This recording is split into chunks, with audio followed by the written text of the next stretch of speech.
Father God, we are just once again so grateful for your providence and your love and your power that sustain each of us, sustain our world, sustain everything about us. We are so blessed to be with you, Lord. We just pray your continued blessing on Jeffrey as he teaches us. What a wonderful lessons that we learn. We get to learn about C.S. Lewis. What a great brain and what great wisdom he has to share through Jeffrey. We're just so grateful to be here. We ask that you let us learn what you would have us to learn. Let us write it on our hearts and let us share it in the world and be the light that you have called us to be. We just pray all of this in Jesus' name. Amen.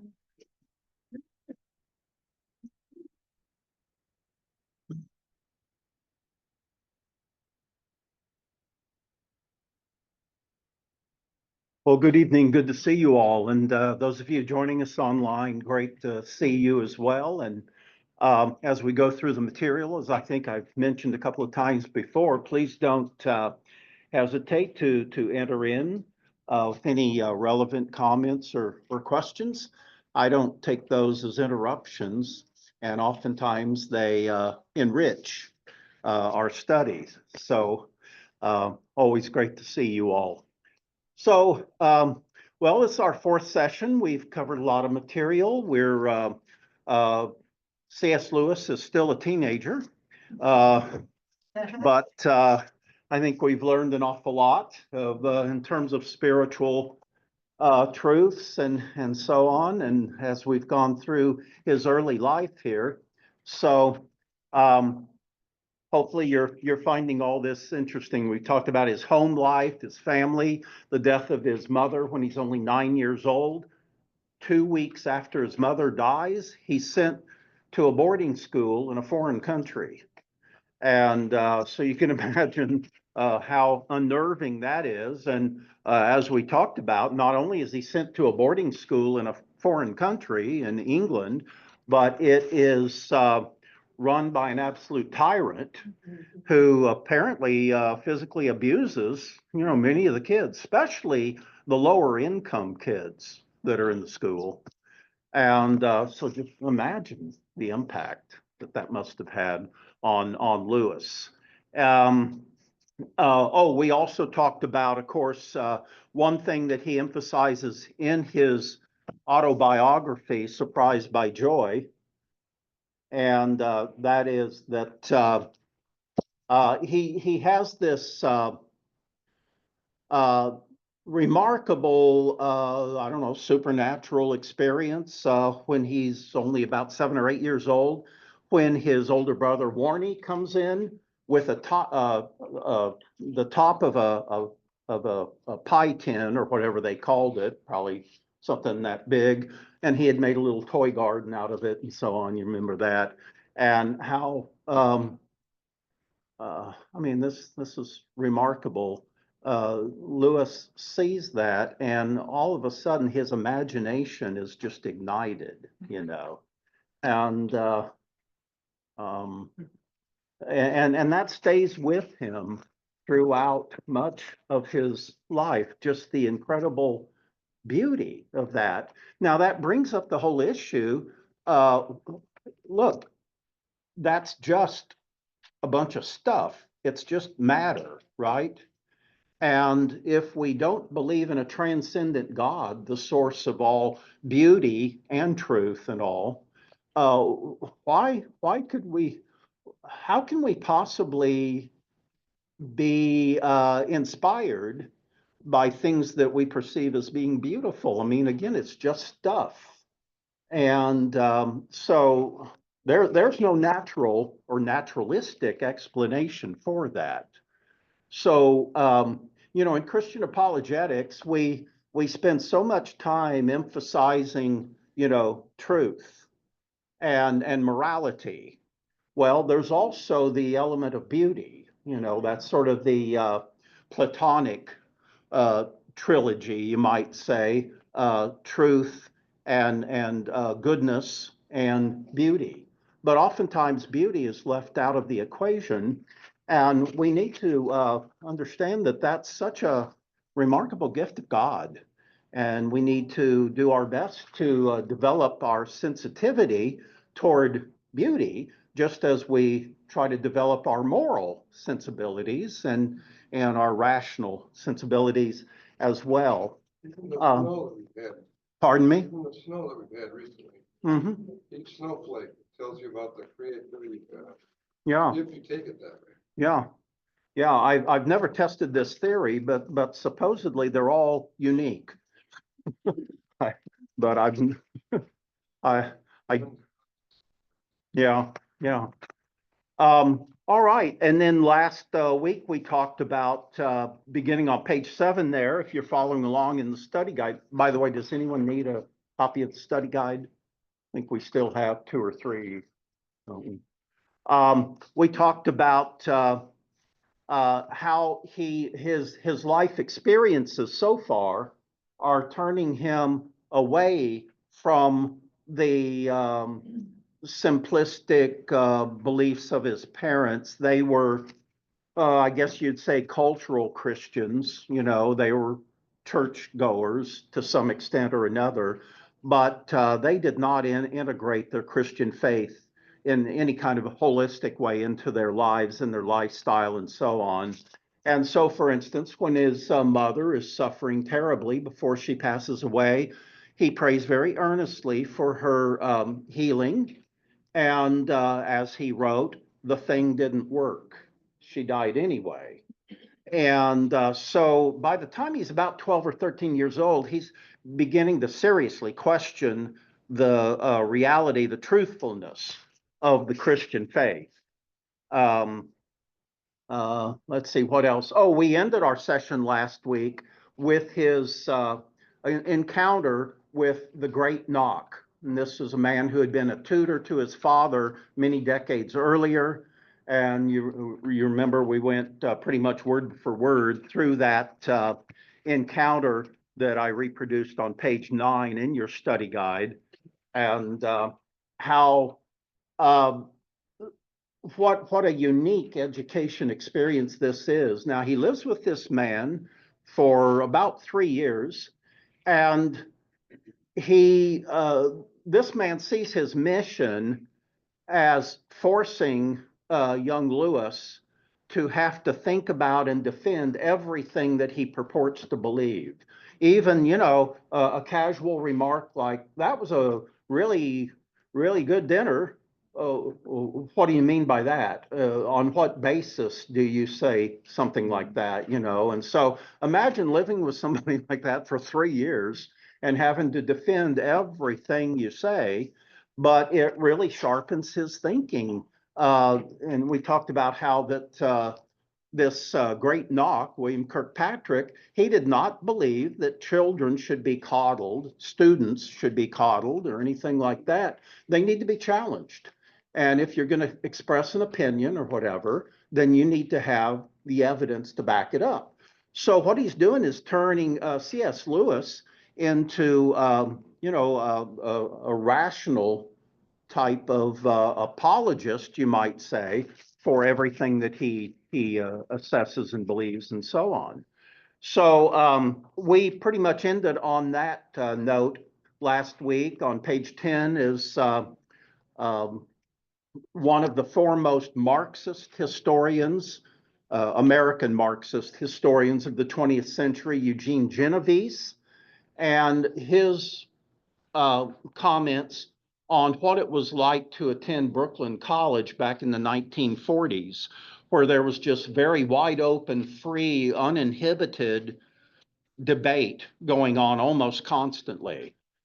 Professors challenging students, and students also challenging professors. And what an enriching experience it was. But imagine doing that on a one-on-one basis with the older gentleman that you're living with for 3 years. So Lewis develops just such an incredibly sharp, keen mind, and that's going to serve him very, very well as he goes into the field later in life after his Christian conversion, after he's really called by the Lord to be an apologist, a defender of the Christian faith. Now, this idea that there are no objective standards and so on for what we believe and how we live our life and all. That is, of course, very, very contrary to the general tenor of Scripture. And that principle can be applied to every area of life, including how we assess and interact with our culture. Now, I wrote something, it's about 15 years ago, the Beatles, a retrospective, okay? And in this, there's a section called Christians and Culture. And I wrote that regarding popular culture and the arts, Christians, like everybody else, are of three different orientations. Now think about, yourself and all the others other Christians and so on. And they generally fall into one of these three categories. Now, one category are Christian ascetics, in other words, self-deniers, who have very little interest in aesthetics, in other words, what's beautiful, and that, whether it's music or art or whatever. And so you have cultural ascetics who have very, very little interest in the arts, okay? Everything, again, from music to visual arts and, in our age, motion pictures and even what you encounter, online and that sort of thing. And I wrote that if the Platonic ideal of the true, the good, and the beautiful has any merit, and if one of the qualities of being made in the image of God is the ability to appreciate the aesthetic blessings of life, then to be a cultural ascetic is to deprive oneself of some of God's greatest gifts to mankind. It's kind of the mentality, look, my job, just totally consumes me, I'm into making money and that sort of thing. And I'm not all that interested in the arts or whatever. Well, that's cultural asceticism, isn't it?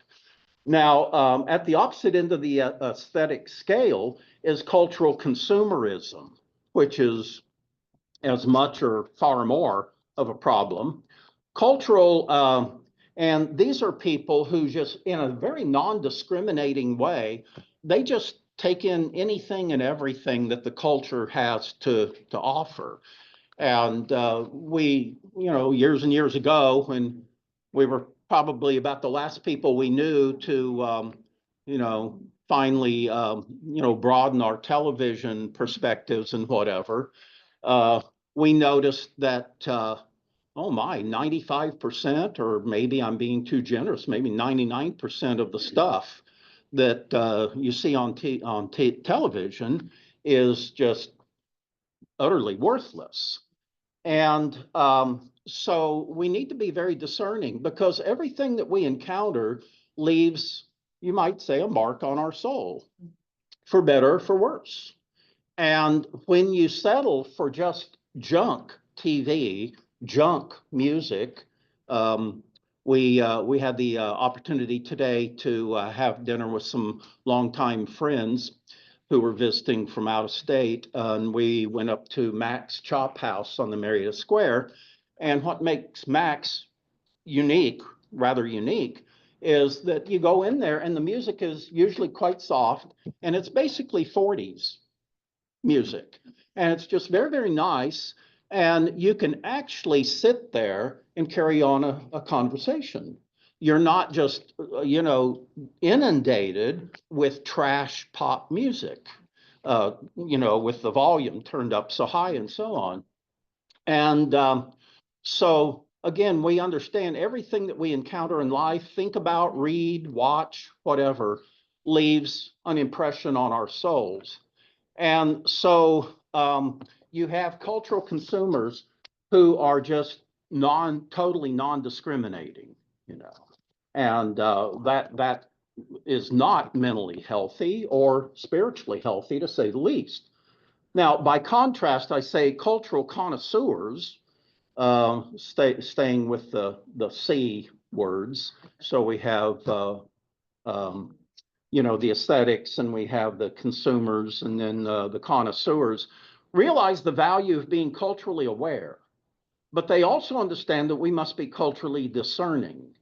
They conscientiously strive to develop their spiritual, their moral, their aesthetic sensibilities, understanding that everything we see and hear and think leaves an impression, for better or for worse, on our soul.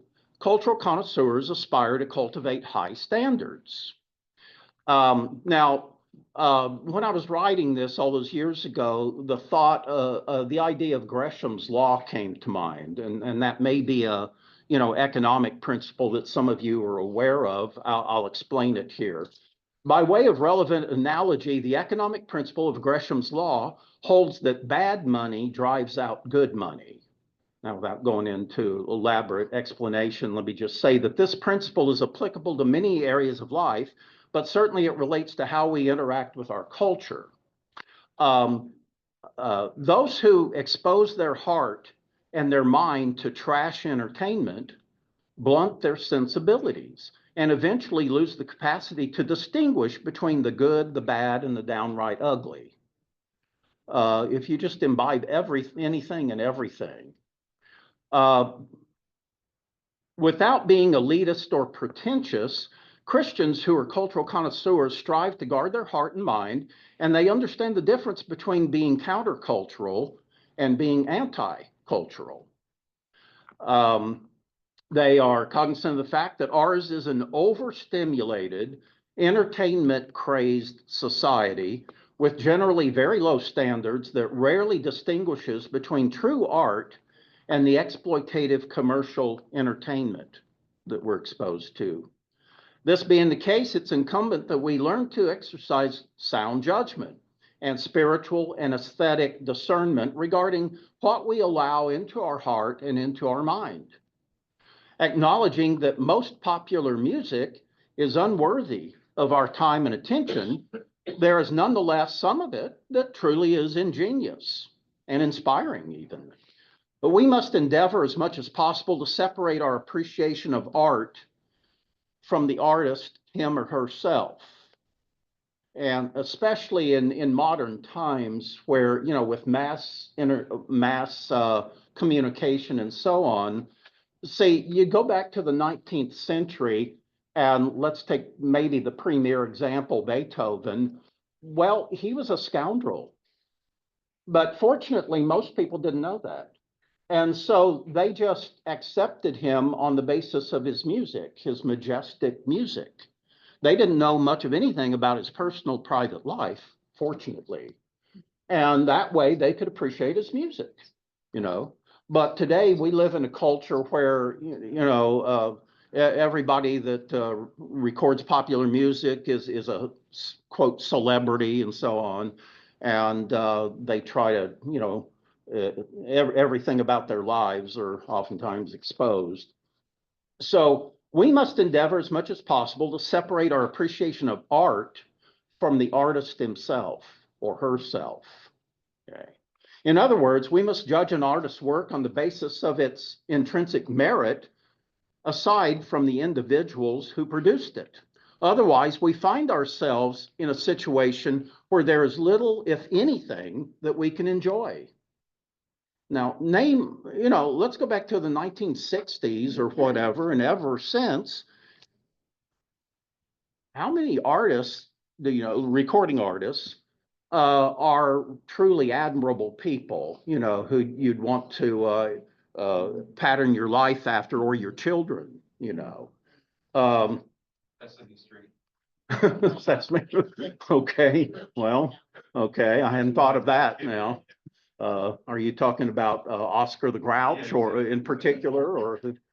But yeah, if you're going to appreciate art at all, unfortunately, the less you know about these people, the better, And I worked in the music industry for years and everything, and so it was kind of incumbent to try and know everything you could know about these artists, and most of them were just quite repulsive. Okay, and the richer and more famous they became, the the more their bad side, you know, exhibited itself.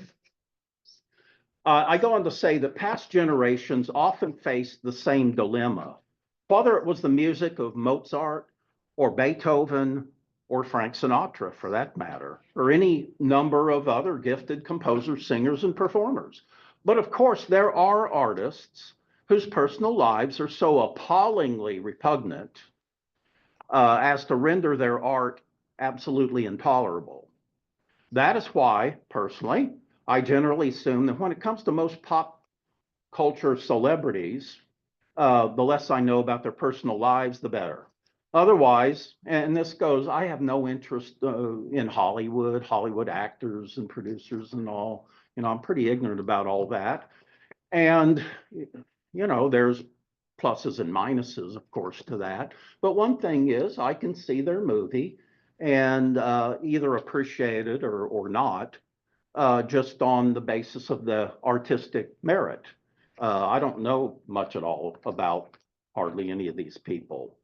So the less I know about their personal lives, the better. Otherwise, it creates in my mind too much cognitive dissonance and an insurmountable barrier to appreciating their art on the basis of its own intrinsic merits. So just lastly here, real quickly, when I was growing up, I sometimes experienced intimations of transcendent joy in some of the music of this era, of the era. Let me say that again. I sometimes experienced intimations of transcendent joy in some of the music of the era. For me, the music was not only interesting and entertaining, it was meaningful and inspiring. It was also an opportunity to escape temporarily from what could be a very tense, competitive, intimidating, ugly world into the realm of beauty and bliss. I think that's what C.S. Lewis experienced, you know, when he saw Warnie's, you know, little garden that he'd made. And that, of course, is the great deception. Like all manifestations of human creativity, music can become a kind of surrogate spirituality. But as C.S. Lewis astutely observed, the arts are at best merely mediums through which we can access truth, what is good and what is beautiful. If we make music or anything else the end itself, this applies to sports too, by the way. If we make music or sports or whatever, the end itself, rather than as a means to an end, it becomes an idol. It is only when we see through it and beyond it to the ultimate source of truth and goodness and beauty that it has any transcendent spiritual value. And that ultimate source, of course, is God himself. So, you know, I guess I could say, you know, that I learned all this the hard way by realizing that, yeah, music, for instance, can just be a source of transcendent joy. But it's not the art itself, it's not the music itself, it's merely what it points us to that is fulfilling in life. And furthermore, look, we all have very limited time. The older you get, the more you realize that. We have a limited amount of energy and we have a limited amount of resources. We can't do everything we'd like to do. And so it all comes down to priorities, doesn't it? And so why tolerate junk culture? You know, we need to set our priorities accordingly. And is this something that truly will inspire us and lead us into a deeper appreciation of truth and goodness and beauty in life? Or is it just temporary, you know, so-called entertainment and so on? So anyway, I think Lewis is coming to that awareness in his life based on what we talked about last week. And the sooner we understand that and make it a priority in life, then certainly, you know, the better our lives will go and the more meaningful and fulfilling our lives will become. So anything before we move on? Where'd you come down on the Beatles? Oh, well, let's see, I don't want to alienate half the class, so I'll pass it on to you if you want to check it out. Yeah. Yeah. They had some very inspiring music, very inspiring. Yes, they lyrics, did. and they had some that weren't so good. Yes, absolutely. Yeah, it was quite the mix, wasn't it? Yeah. Yes, he did. Yeah, into the Eastern realm of spirituality. We just had a former president who passed away. You probably noticed a couple of weeks ago. This is somebody who professed to be a Christian. And by the way, he was a member of a very, very liberal, theologically liberal denomination called the Cooperative Baptist Program or something like that. It wasn't Southern Baptist. So here millions and millions of people are tuning in. His funeral. Pardon me? Talking about his funeral. To His his funeral, yeah. And they play his all-time favorite song, Yeah. John Lennon's Imagine, Yeah, terrible. Yeah. which begins, imagine there's no heaven, it's easy if you try, no hell below us, above us only sky.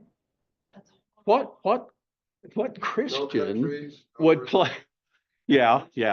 Well, it's basically, kind of a universal socialist anthem, and, but it's also explicitly atheistic.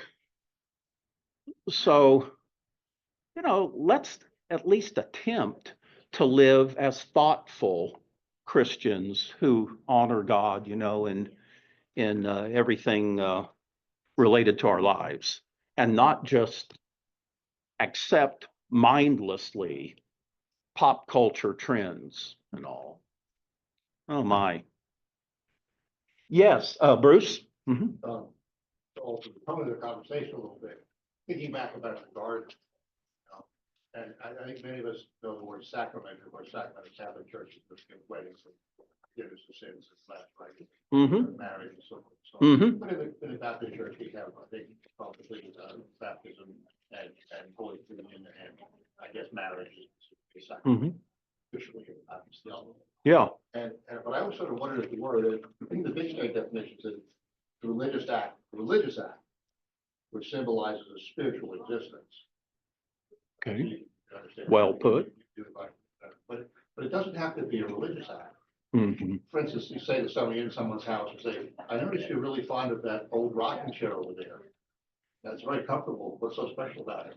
Well, it belonged to my great grandmother. Mhm. Suddenly that chair has a sacramental side to it, right? Because Mhm. it brings with it like intimations of the existence of another. Yeah.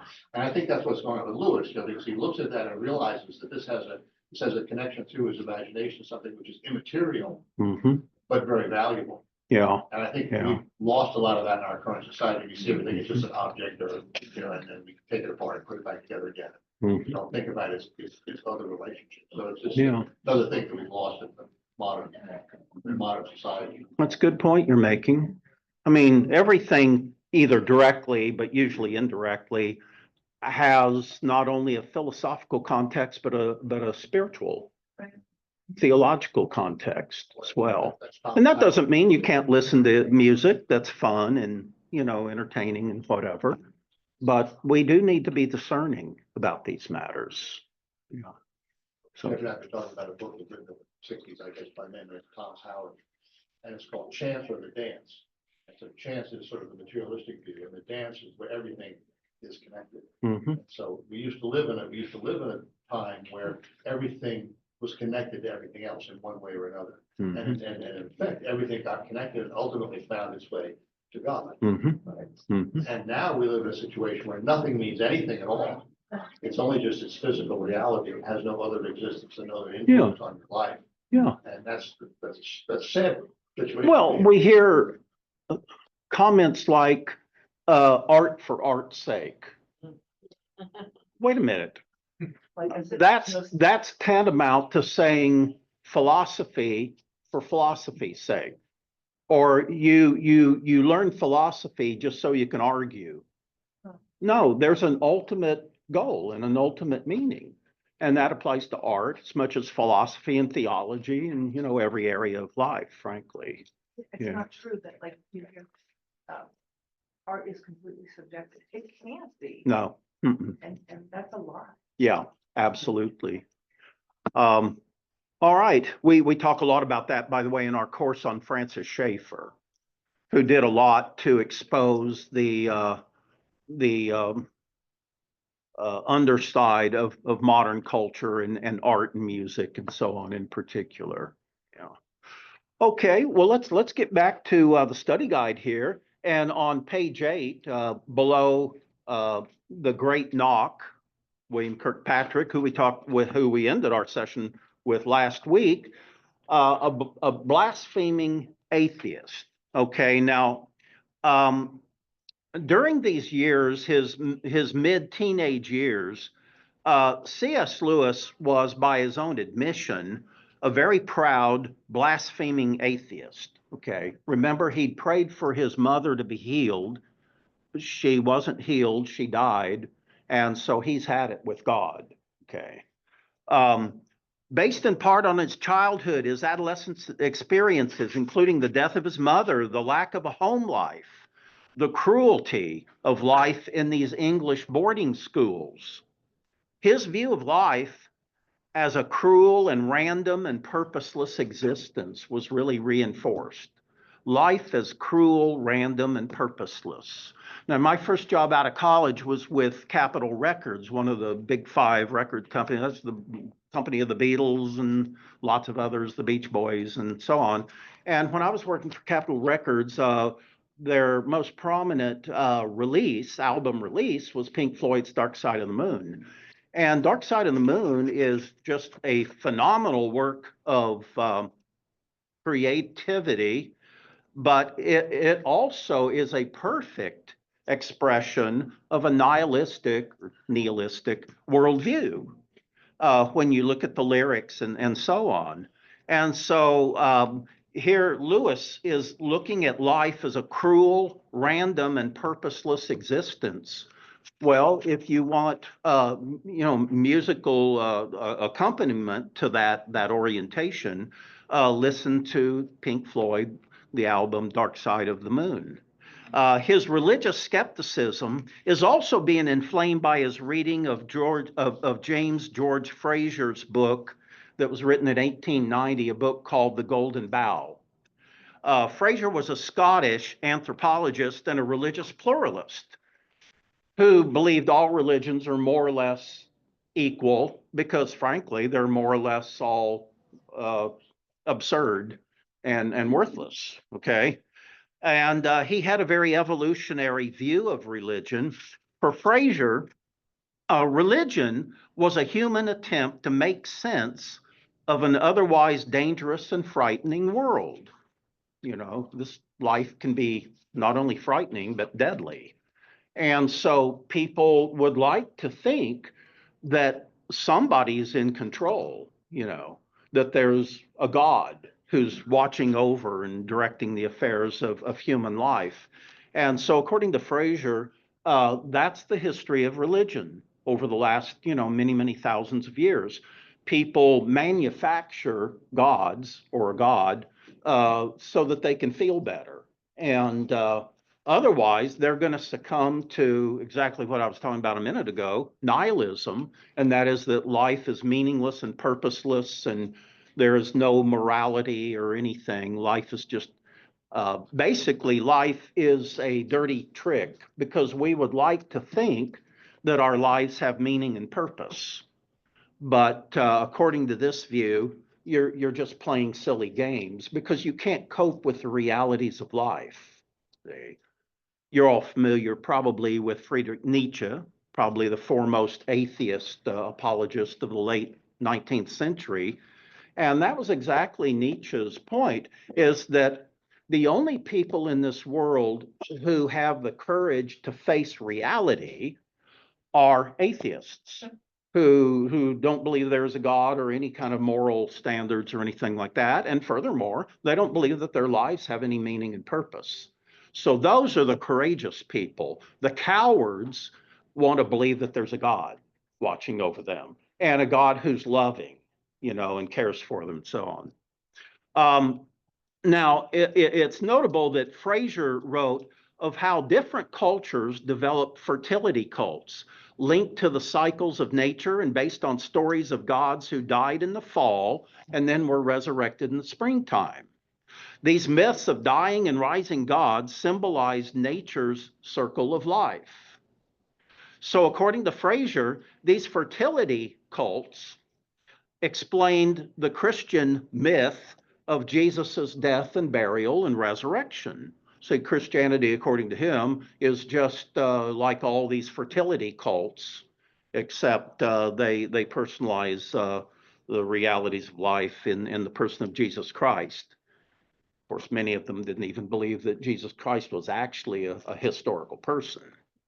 Now, years later, C.S. Lewis would begin to suspect that these stories anticipated the historicity or lack of historicity of Christ's resurrection as well. So Lewis buys into the popular Freudian myth of religion as a myth. See, Freud defined religion as wish fulfillment. Again, we'd like to believe that there's an ultimate great power that also is good and cares about us and so on. And that's the real attraction of religion in any sense. So that's Sigmund Freud. And so Lewis writes to a childhood friend of his named Arthur Greaves, quote, I think that I believe in no religion. There is absolutely no proof for any of them. And from a philosophical standpoint, Christianity isn't even the best of them. All religions, that is, all mythologies, so all religions, all mythologies, to give them their proper name, are merely man's own invention, Christ as much as pagan gods. Primitive man found himself surrounded by all sorts of terrible things that he couldn't understand. Thus, religion, that is to say mythology, grew up so that people would have some comfort in life. Often, too, great men were regarded as gods after their death. Thus, after the death of the Hebrew philosopher Yeshua, Jesus, he became regarded as a god, and a cult sprang up, which was afterwards connected with the ancient Hebrew Yahweh worship. And so Christianity came into being, one mythology among many.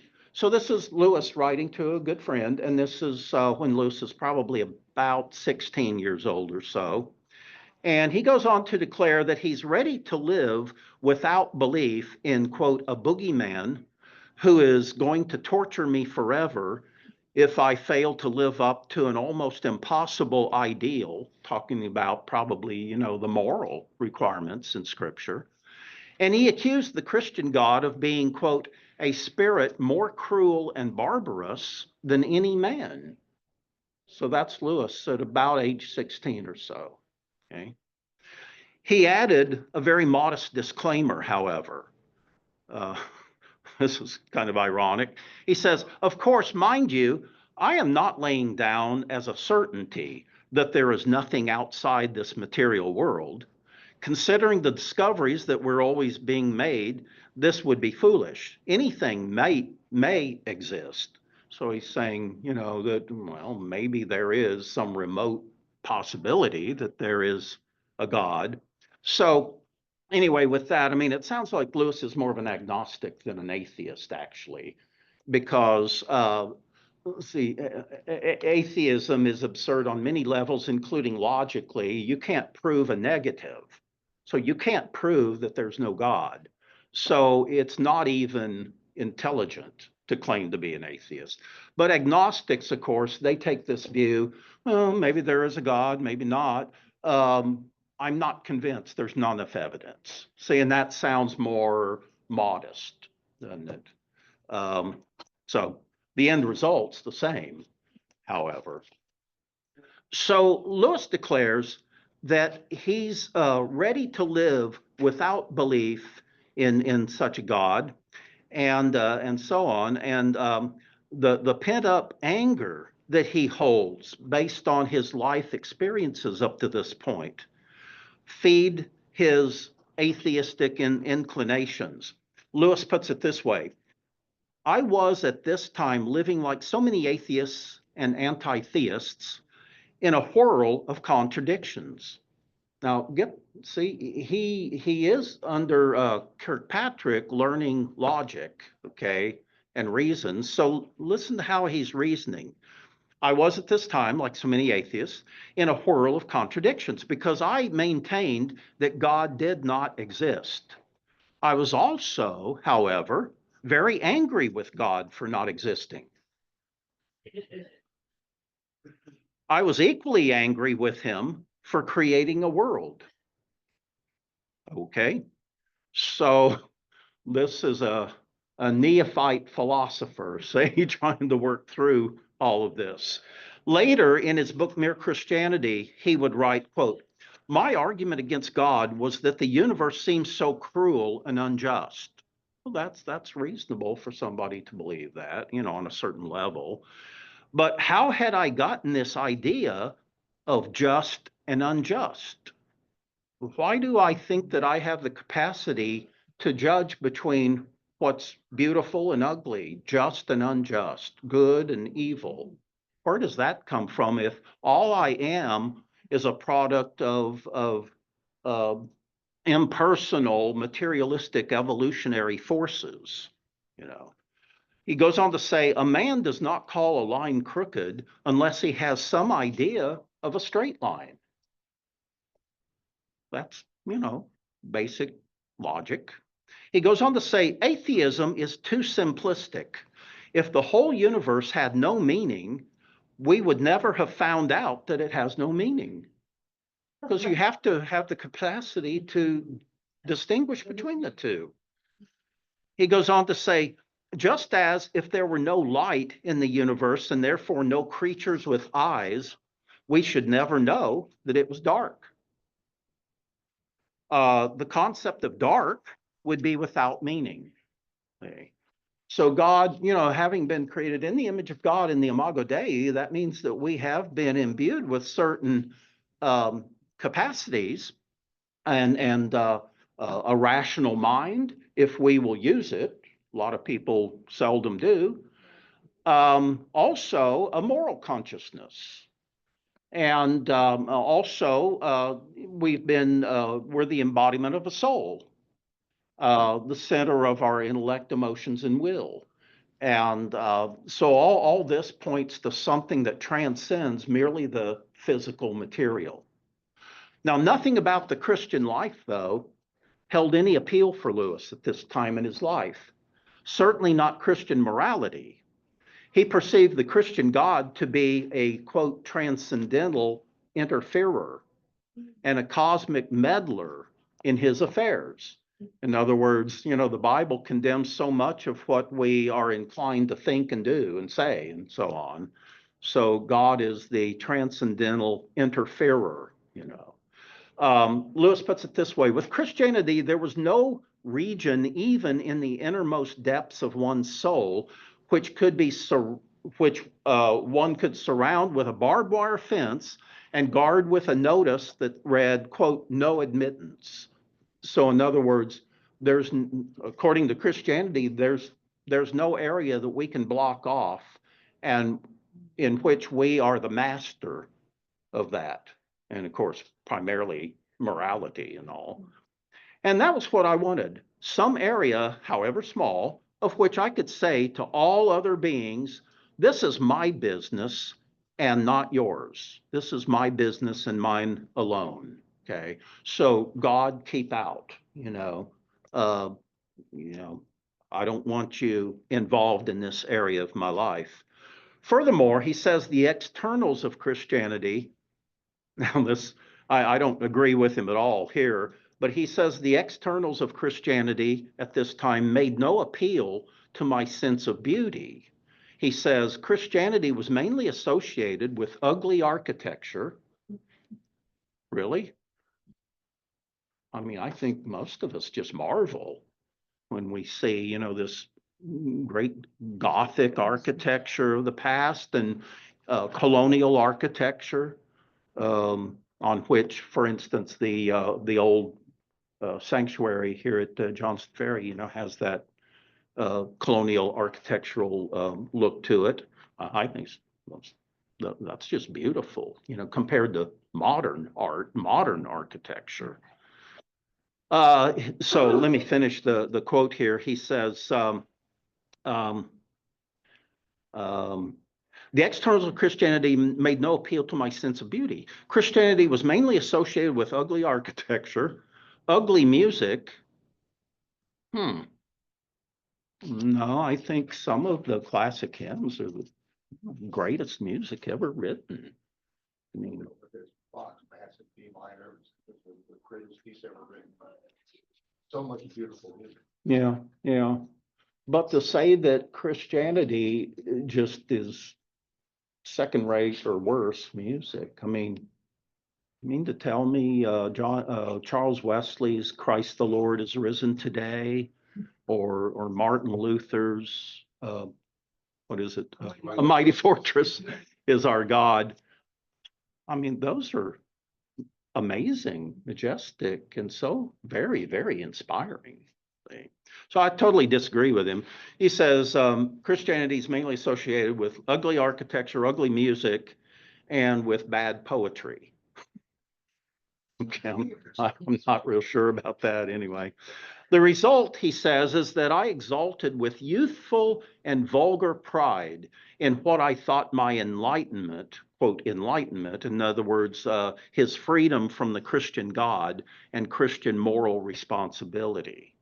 And that's why I think I mentioned this last week or the preceding week, and that is, if you read stories of a lot of the leading atheists, many of them will say that they really struggled with, you know, the concept of God when they were early in life and so on. But once they finally made a decision to renounce belief in God, they felt a sense of liberation. Now, I'm not sure that that's going to last very long at all, but there were no moral restraints left anymore. You didn't even have to love anybody, including your spouse, for instance. You know, you're totally, quote, free to do your own thing. And many would find that to be cause for celebration, at least, again, temporarily, perhaps. Nonetheless, at his father's insistence, Lewis was confirmed on his 16th birthday in the Church of Ireland, the Protestant Church of Ireland, although he no longer believed in God. But his father really wanted him to be confirmed on his 16th birthday. And so rather than argue the point with his father, he simply submitted to the ritual. And in his autobiography, he calls that decision one of the worst acts of my entire life. He says it was cowardly, hypocritical, and blasphemous. So he only did it to please his father, but his heart wasn't in it at all. Let me just ask any comments, any questions before we move on? Yes, Bruce? Blasphemous if you don't believe in God. I'm sorry? How can you be blasphemous if you don't believe in God? What are you blaspheming against? There's nothing there. Everything is so mixed up when you trace these words and these thoughts, you know, no matter how much he had with the great Knock. Now, of course, he got a lot of his atheism from Knock. Yeah. He's been a pastor and then given it up and became a rationalist and he was non-believer. Yes. He got a lot of that, but in some of these areas he didn't get complete clarity. Mm-hmm. Because they're just really, they're really peculiar, you know, they're emotional outbursts, you know, in a sense. Mm-hmm. Well, isn't this the basic human impulse? And that is, look, this is my life. I'm going to live it the way I please. And if there's no ultimate purpose in life. I'm just going to try and extract as much pleasure from this life as possible. So, Especially for a teenager. I mean, it's not like he's 45 and he's been. right. Yeah, he is. Thoughts, too. He is ahead of the curve, you know, intellectually, isn't he? Yeah, yeah, yeah. Boy, and it'll catch up with him in a few years here as well. All right, let's. So what did, during this time, did he like, what was his opinion about the book of Ecclesiastes? I don't have any idea, and um, I would imagine that he was quite ignorant of the Bible in general. Yeah. It sounds like it's like that book would deal with a lot of the thought process. Yeah, yeah, yeah, you're quite right. But see, if you just look at the Bible as just an old, out of date religious book, like the Bhagavad Gita or, you know, ancient religious writings, then there's really nothing relevant you're going to encounter in the Bible anyway. You know, that's their mentality. Yeah. These are just the opinions of people who lived thousands of years ago. And by the way, if you buy into evolutionary theory, we have to be so much smarter than anybody in the past was. I mean, if evolution's true, you know, you have to believe that. And so who cares what people thought 2,000 years ago or 3,500 years ago? They were relatively ignorant compared to us. You know, so that's the mentality. All right, let's take a look here at the mystic call. Now, he is at this point more or less a proud atheist, okay?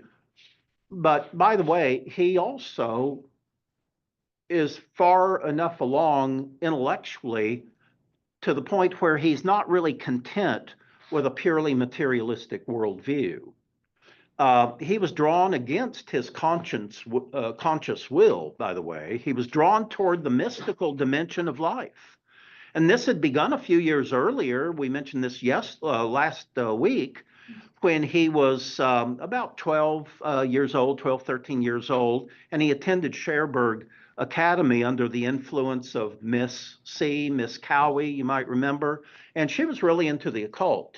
And she was very nice. And unlike, you know, a lot of the teachers and all, she took an interest in Lewis and the other students and so on. So Lewis is becoming very much enchanted at this point by poetry. And it's kind of like when he saw Warney's little, you know, garden that he had put together, it just inspired him, and he calls it a sense of joy, you know, compared to this drab, mundane world in which we live. Well, likewise, he's increasingly being drawn into the realm of poetry. His hero in particular was William Butler Yeats. And but Lewis found out pretty early on that his favorite poet, Yeats, was also devoted to, quote, magic, in other words, to the occult. And so if Yeats had been a Christian, Lewis at this time in his life probably would have just blown him off, you know. But Lewis puts it this way: but now I learned that there were people not traditionally orthodox in their beliefs, Christians, who nevertheless rejected the whole materialist philosophy out of hand. And so you say, well, there's some really gifted people, and they're not actually hardcore atheists. They actually believe there is a spiritual dimension of life. So by implications, maybe I should check that out. And so Lewis, really kind of against his, contrary to his inclinations, he's opening up to the reality of the supernatural, the mystical, spiritual dimension of life. Now, we know that's the dark side, the evil side of spirituality, but nonetheless, it soon becomes apparent to him that occultic magic did not produce the kind of joy, though, that he was searching for in life. Nonetheless, it did have an impact. This new awareness undermined his smug, materialistic, atheistic worldview. So he's beginning to move away from that, from being a hardcore atheist, materialist, and he's opening up to the fact that, oh, there really is a spiritual, supernatural dimension in life. And at that point, in the most unexpected way, he's touched in some regards by what we might call divine grace. And this happens when he's waiting for a train, and the train's still several minutes from arriving. So he's looking around and he sees a book bin over there, and he goes over and he rummages through the book bin, and he picks up a book and starts thumbing through it. And he only has time to read a little bit, but he's just absolutely enthralled. He's never read anything like this. And this is the book written by George MacDonald called Phantastes. And it's a book that immediately stirs his spiritual sensitivities and profoundly impacts his life. Now, as it turned out, this author, George MacDonald, was the writer who most influenced Lewis's progression toward Christianity, or at least one of the two or three that did. MacDonald was a Presbyterian minister in Scotland, and he would write these, fantasy works. They always had spiritual, biblical spiritual implications in them, but sort of like Tolkien's works, years later. But Lewis is just, his imagination is just absolutely captivated by this. So years later, he would write, up till now, each visitation of joy that he had experienced left the common world momentarily a desert. But now I saw the bright shadow coming out of the book, Phantastes, into the real world and resting there, transforming all common things. That night, my imagination was, in a sense, baptized. So his imagination, he says, is baptized. I had not the faintest notion what I had let myself in for by buying that book. And so he reads the book. He's just absolutely enthralled and delighted, with the book. And he describes it to his friend Arthur Greaves as, quote, a great literary experience. And this is really, you might say, the beginning of his spiritual awakening. Okay.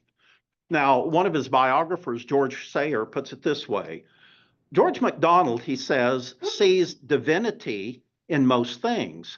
His story is dreamlike and otherworldly, and his descriptions shimmer with insight. Now, while Jack Lewis, appreciated the beauty of MacDonald's writing, he was most influenced on the subconscious level by all the symbolism in that book. A list of the themes of Phantastes, he says, would read like a chapter heading in a book by Carl Jung. Well, that's another topic. But anyway, he goes on to say, the influence of Phantastes on Jack lasted for many years and perhaps all of his life. He was aware that it purified his imagination. Interesting. Purified his imagination. Making all his erotic and magical perversions of joy appear very sordid and very unworthy by comparison. He's encountering truth through this, fictional work. More surprisingly, it had a transforming influence on his attitude toward the ordinary common things around him. So in other words, for the first time, he's thinking we don't just live in some, materialistic world of matter in various forms, but for some reason, we perceive some of these manifestations of matter to be beautiful and inspiring. But there's no room for something like that in a naturalistic, materialistic, atheistic mindset. So it's drawing him out of that. Let's see, where was I here? It purified his imagination, making all his erotic and magical perversions of joy appear sordid and unworthy. More surprisingly, it had a transforming attitude or influence on its attitude toward the ordinary common things around him, imbuing them with its own spiritual quality. Now, the author who noted that in his Lewis biography is George Sayer. And George Sayer was a student of Lewis in the early 1930s, I guess probably just almost immediately after Lewis's spiritual conversion. And Sayer relates a very interesting personal anecdote. Now, again, Lewis is his tutor, okay? He says, quote, most of Lewis's views were privately held, and it would have been easy to have been taught by him without realizing that he was a Christian. Well, he was a young, new Christian, certainly. When I was his student, he ceased to regard me impersonally as, just another body, He ceased to regard me impersonally only when I told him that I had come across a remarkable book by an author whom I had never read before, a book that I thought he might enjoy reading. And this was George MacDonald's book, Lilith, same author as Phantastes. Now, he says, Lewis remarked at once, Holy Writ apart, in other words, the Bible apart, the Bible aside, I know of no book that is, in a spiritual sense, more deeply moving. And from that time on, his attitude toward me completely changed.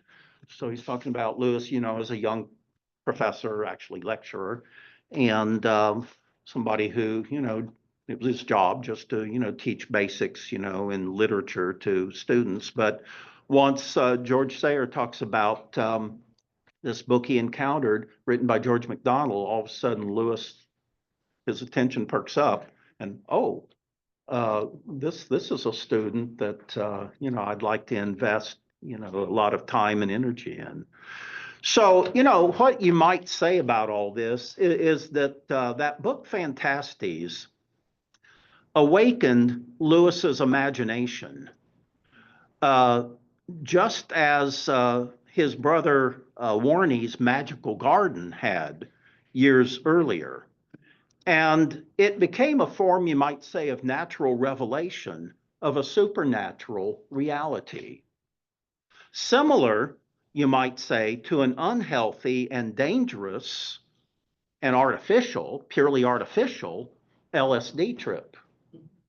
Back in the 60s, you hear all these stories. Of course, a lot of people died taking LSD and went absolutely crazy. And then others would say, like Brian Wilson of the Beach Boys, who wrote most all the songs for the Beach Boys and everything, talked about the first time he took LSD, he told his wife, I just saw God, And so for some people like that, it actually led them to be spiritual seekers. But for the most part, of course, it could be absolutely deadly, spiritually as well as physically, literally as well. But this idea that there is a realm of reality that transcends just our common observations. And so that's what he's encountering here in reading George MacDonald's book, Phantastes. Again, any comments or questions before we continue on here? Anything? And again, those of you joining us online, please don't hesitate to enter into the conversation. All right, well, let's move on then to A Taste of University. And if you're following along in the study guide, this is page 11. So in April of 1917, Lewis enrolls at University College of Oxford University. Now, April 1917, that's the same month and year that the United States got into World War I, but the war had been going on for 3 years, or almost 3 years at that point. The Oxford Examiner, the person who interviewed Lewis, remarked that Lewis was the brightest student he had ever interviewed. Now, this is, here's an interesting, this might come as a relief to some of us. He was judged the brightest student, despite the fact that he failed the math exam, not just once, but twice. In fact, he never passed the math exam. And after the war, he was allowed back into Oxford University only because the math requirement had been waived for war veterans. And by then he was a war veteran. Otherwise, he would have never gotten into it, to Oxford. Throughout his life, he had a hard time balancing his checkbook and keeping track of his finances. Okay. So I guess we all have our, hopefully, strengths, but definitely our weaknesses and all. And so this is the case with Lewis. Zero interest in math at all. And in fact, he had a hard time with arithmetic. So now, the first time he shows up at Oxford, he's just absolutely mesmerized by how beautiful this place is. And if you've ever been there to Oxford, you know, I think you would attest to that. It's just an amazing campus and all. And he writes to his father, this place has surpassed my wildest dreams. I never saw anything so beautiful in all my life. And again, if you go to Oxford or Cambridge, you know, you might feel the same way maybe. Now, relatively few students, though, were in residence at that time. And why? Well, because World War I was going on, and most of them were off fighting in, you know, Flanders or in France. And but remember, Lewis is Irish, Northern Irish. He's not English. So he actually does not have to serve in the British Army, but he chooses to join, you know, pretty early on. 4 weeks into his first semester, he enters, in fact, the Officers Training Corps. And 4 weeks after that, he's sent to a military camp to prepare for active service. Okay. So now we transition to the section on page 11 in the study guide, War and Mrs. Moore. And this is a challenging topic, to say the least. But as you'll realize as we get into it. Now, until he reached military age, Lewis really had paid very little attention to the war. Okay. The Irish obviously wanted, most Irish probably wanted to distinguish themselves and all from the English, and made it very clear that they are not English. So they're, you know. So being Irish, he could have avoided conscription by attending an Irish university. But anyway, he was not obliged to serve in the British Army anyway, but he volunteers to do so. And his attitude, however, is rather amazingly blasé and pragmatic. He says, quote, I said to my country, he's talking about England at this point, in effect, you shall have me on a certain date and not before. I will die in your wars if need be, but until then, I shall live my own life. You can have my body, but you certainly can't have my mind. All right, so at the advice of his father, he prefers an assignment in the British Artillery Corps. That would be, you know, some distance behind the front lines, sometimes 2 or 3 or 4 miles behind the front lines. So it was a bit safer. You know, now you might come out of it totally, you know, deaf, but that's another challenge. But again, see, he's so bad in mathematics that he didn't qualify to be in the artillery corps.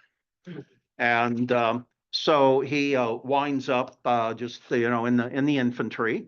And 2 months into his first semester, by the way, at University College, he was commissioned a second lieutenant in the light infantry, and he prepared to depart for France. To his best friend in the army, by the way, was a young man he met who was a fellow Irishman by the name of Paddy Moore. Paddy, P-A-D-D-Y, Moore. And Moore's mother was a woman named Janice, And she met Lewis and became very fond of Lewis, treated him basically as a son. And he enjoyed having a mother figure in his life for the first time since he was 9 years old. So that's been about 10 years. And so he connects, almost immediately with her, with Janice Moore. Before leaving for France, though, Lewis and this friend of his, Patty Moore, make a pact. In the event that one of them dies, the other would, quote, look after the bereaved parent. Okay. So Lewis arrives in France in October of 1917. Now that's going to be almost exactly a year before the war ends. And 12 days later, he finds himself in the frontline trenches. He soon comes down with what they call trench fever, influenza at the time. And while recuperating in a field hospital, he reads a volume of essays by G.K. Chesterton. Now, Chesterton was the other great influence in Lewis's spiritual life, spiritual development.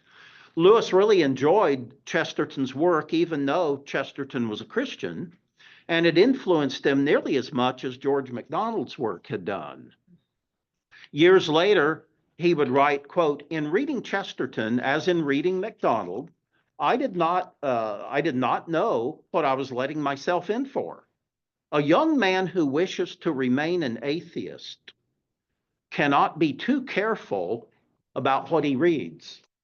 Isn't that wonderful? If you want to stay an atheist, you better be careful what you read. He says there are traps everywhere. God is, if I may say it, very unscrupulous. And later, he would make the comment that, the most incisive, clear thinkers were Christians. And that really irritated him for a long time. How could these people be so bright and moral also in their thinking and still be Christians? So he's going to have to reorient his thinking as far as that goes. But again, I love this line. A young man who wishes to remain an atheist cannot be too careful of his reading. There are traps everywhere. God is, if I may say it, very unscrupulous. So also, Lewis had a good friend in his company, in his unit, a man, he just identifies this person by his last name, Johnson, who was a fellow scholar who was moving from atheism to theism, believe in God. And unfortunately, though, this Johnson was later killed in the war, but his integrity and in his character and his just the manner in which he expressed himself and lived his life had a very positive impact on Lewis. So after a period of convalescing in the hospital, Lewis returns then to the front lines. A few days after that, early one morning, he suddenly looks up and he's absolutely startled and you might say frightened. A crowd of field gray figures that appeared out of nowhere were coming right at him and were almost right to him. To his relief, though, all these men had their hands up. Half dazed, he took the surrender of 60 German soldiers. So here they appear out of the mist or the fog or whatever, and at first he's frightened, and then he's, oh, well, they've got their hands raised, instead of their guns pointed my way. Did you say 60? Mm-hmm. Yeah. So it's quite remarkable. And of course, he gets a lot of credit, in the British Army for taking the surrender of 60 Germans, as if he went out and did something very courageous and bold and so on.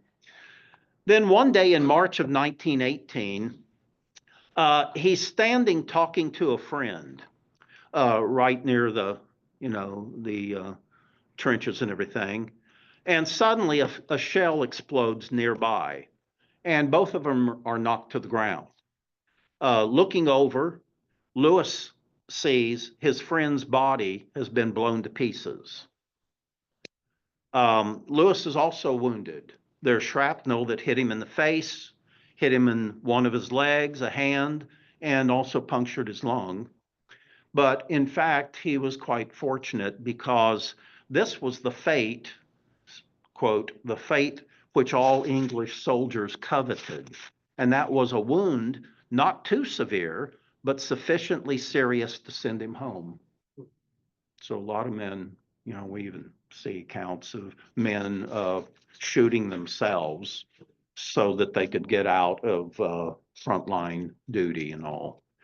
So after only 3.5 months in the army, Lewis was sent back to a hospital in London. Now, let's see, how are we doing for time? There's a glare on the, do we have 7 or 8 minutes? Let me just stop there. This is a good place to stop right before a huge and complex episode. So quick question. Yes. Was the one who died Patty Moore or no? No, Patty is killed Oh, later, but they're not in the same company. oh. So Patty gets killed, and then Lewis follows through on his promise to watch over Patty's mother. Now, the mother is actually, she never got a formal divorce. She's still married, but she's been separated from her husband for a long time. And this is what leads to, in Lewis's words, a huge and complex episode in his life. And too much to explore there to cover in 6 or 7 minutes. We'll start with that next week. But whoa, this you know, life is full of going through life is like, you might say in some respects, tiptoeing through a minefield.